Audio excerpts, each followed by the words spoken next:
আসন্ন ত্রয়োদশ জাতীয় সংসদ নির্বাচন ও গণভোট 2026 উপলক্ষে সার্বিক আইনশৃঙ্খলা পরিস্থিতি মূল্যায়ন এবং in aid to the civil পাওয়ারের আওতায় মোতায়েনরত সেনা সদস্যদের কার্যক্রম পরিদর্শনের লক্ষ্যে বৃহস্পতিবার কুমিল্লা এরিয়া পরিদর্শন করেন সেনাবাহিনীর প্রধান জেনারেল ওয়াকারুজ্জামান।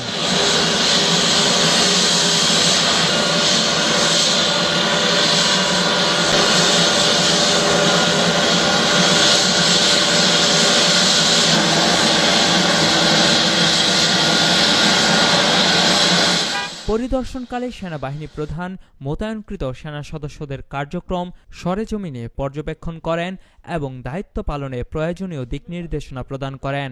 একই সঙ্গে তিনি নির্বাচনকালীন নিরাপত্তা ও আইনশৃঙ্খলা রক্ষায় অসামরিক প্রশাসনের সঙ্গে মতবিনিময় করেন।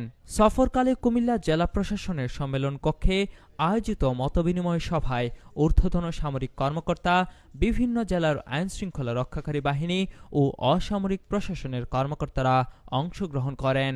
সবাই আসন্ন জাতীয় সংসদ নির্বাচন ও গণভোট শান্তিপূর্ণ, নিরপেক্ষ ও সুষ্ঠুভাবে সম্পন্ন করার লক্ষ্যে আন্তঃপ্রাতিষ্ঠানিক সমন্বয় এবং সামগ্রিক নিরাপত্তা ব্যবস্থাপনা নিয়ে বিস্তারিত আলোচনা হয়। এ সময় সেনাবাহিনী প্রধান দায়িত্ব পালনে পেশাদারিত্ব, নিরপেক্ষতা, শৃঙ্খলা, ধৈর্য এবং নাগরিক বান্ধব আচরণ নিশ্চিত করার উপর বিশেষ গুরুত্ব আরোপ করেন।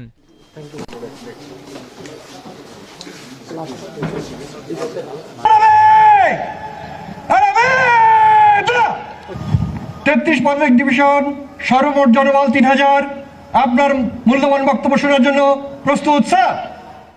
কুমিল্লা এরিয়া পরিদর্শনকালে general officer commanding army training and doctrine command, adjutant general GOC 33 পদাতিক ডিভিশন ও এরিয়া কমান্ডার, কুমিল্লা এরিয়া সহ সেনা সদর ও কুমিল্লা এরিয়ার ঊর্ধ্বতন সামরিক কর্মকর্তাবৃন্দ উপস্থিত ছিলেন।